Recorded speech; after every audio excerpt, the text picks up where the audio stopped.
6월 19일 목요일 역대상 19장 1절에서 20장 8절 말씀입니다. 인생은 수많은 전쟁의 연속입니다.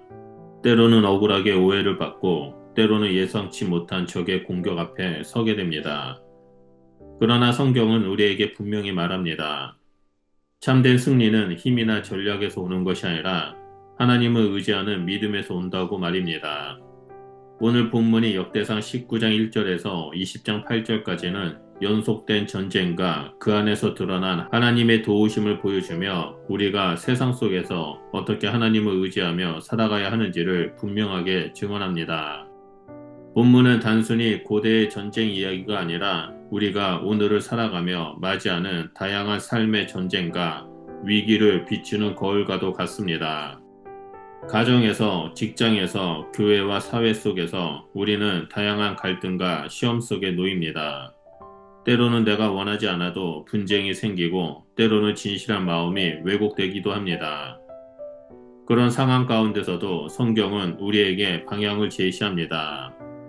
인간적인 감정이나 수단에 의존하지 말고 하나님께 시선을 고정하라고 말합니다.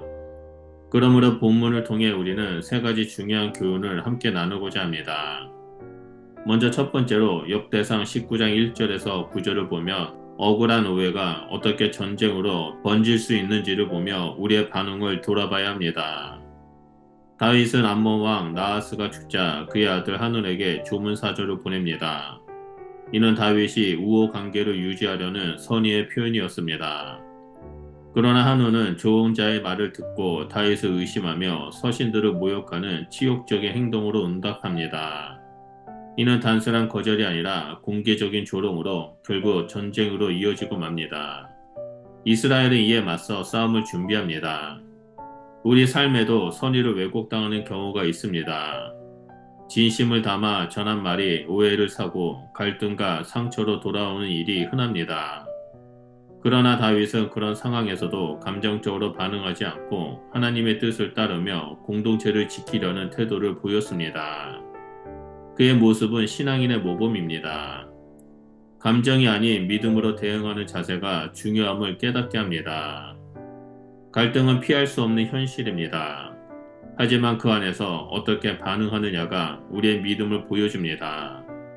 다윗처럼 억울함 앞에서도 절제와 분별로 하나님의 뜻을 구할 때 하나님은 결국 승리의 길로 인도하십니다.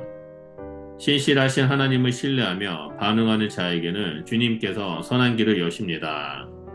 두 번째로 19장 10절에서 15절을 통해 두려운 상황 가운데서도 믿음으로 준비하고 나아갈 수 있는 태도를 배워야 합니다.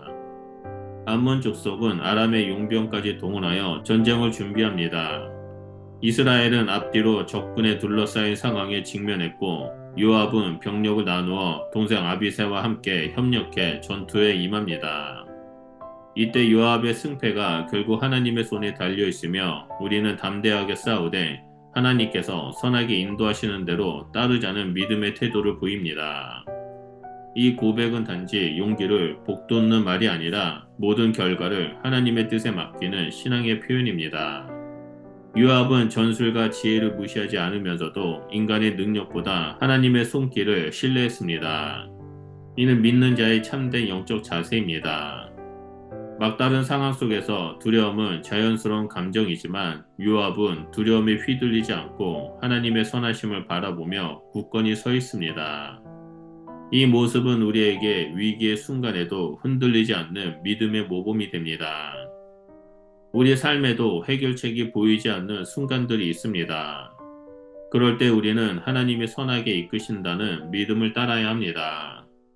모든 계산과 두려움보다 하나님의 뜻을 신뢰하며 준비할 때 우리는 진정한 담대함을 얻게 됩니다. 이 담대함은 외적인 평안에서 나오는 것이 아니라 하나님께서 지금 우리와 함께 계신다는 확신에서 비롯됩니다. 세 번째로 19장 16절에서 20장 8절을 통해 반복되는 전쟁 속에서도 여전히 역사하시는 하나님의 손길을 발견해야 합니다.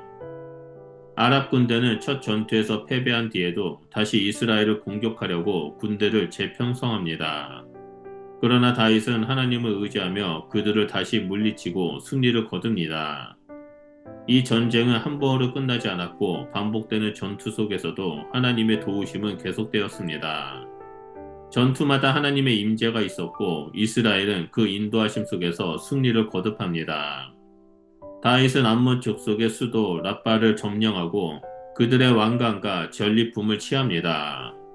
이는 단지 군사적인 승리를 넘어서 하나님이 다윗의 통치를 견고히 하셨다라는 영적 의미가 담겨 있습니다. 하나님의 동행은 외적인 결과뿐 아니라 내적인 권세와 질서를 이루는 기반이 되었습니다. 또한 이어지는 본문에서는 골리앗과 같은 거인들과의 싸움이 기록되어 있습니다. 다윗의 용사들은 하나님의 이름을 힘입어 이 강력한 적들을 쓰러뜨립니다. 그들은 인간적으로 감당하기 어려운 상대였지만 믿음으로 싸웠기에 승리를 얻었습니다. 이러한 장면들은 반복되는 삶의 전쟁 속에서도 하나님의 임재가 함께할 때 우리 역시 믿음으로 승리를 경험할 수 있음을 보여줍니다. 하나님을 의지하며 두려움 없이 나아갈 때 어떤 장애물도 능히 넘어설 수 있습니다. 승리는 환경이나 조건에서 오는 것이 아니라 하나님을 신뢰하는 믿음에서 비롯됩니다. 역대상 19장부터 20장까지는 전쟁의 연속이지만 그 중심에는 하나님을 의지하는 믿음이 놓여 있습니다. 선의가 오해받고 수치와 공격이 따르며 위험이 반복되지만 다윗과 그의 용사들은 늘 하나님을 신뢰하며 대응했습니다. 그 결과는 늘 승리였습니다. 그것은 무기나 군사력 때문이 아니라 하나님의 손이 함께 하셨기 때문입니다. 우리의 인생도 마찬가지입니다. 억울한 오해, 예기치 못한 공격, 반복되는 갈등 속에서 우리는 지치기 쉽지만 그 안에서 하나님의 선하심을 믿고 의지한다면 반드시 승리를 경험하게 됩니다. 진정한 승리는 우리 손에 있지 않습니다. 하나님께 속한 것입니다. 그러므로 오늘도 우리를 둘러싼 수많은 전쟁 속에서 오직 주님만 바라보며 나아가기를 소망합니다. 하나님을 온전히 의지하는 자에게는 상황을 이기고도 남을 은혜의 승리가 예비되어 있습니다. 이 모든 말씀을 마음에 새기며 우리 상황 속에서도 하나님의 임재를 붙들고 날마다 믿음으로 전진하길 바랍니다. 억울한 일 속에서도 거대한 위협 앞에서도 반복되는 싸움 가운데서도 결코 낙심하지 말고 주님을 의지하시길 예수 그리스도 이름으로 축원드립니다. 기도하겠습니다. 전능하신 하나님, 우리의 삶에 뜻밖의 오해와 억울함이 찾아올 때마다 감정보다 믿음으로 반응하게 하여 주시옵소서. 싸움이 격해질수록 더욱 하나님의 손을 붙들게 하시고 우리의 모든 전쟁이 하나님의 임재 안에서 마침내 승리로 나아가게 하여 주시옵소서. 무엇보다 위기의 순간에도 하나님의 선하심을 신뢰하게 하시고 우리의 담대함이 상황이 아닌 하나님과 동행하며 믿음의 길을 걸어가는 자가 될 수 있도록 우리와 늘 함께하여 주시옵소서. 예수 그리스도 이름으로 기도드립니다. 아멘.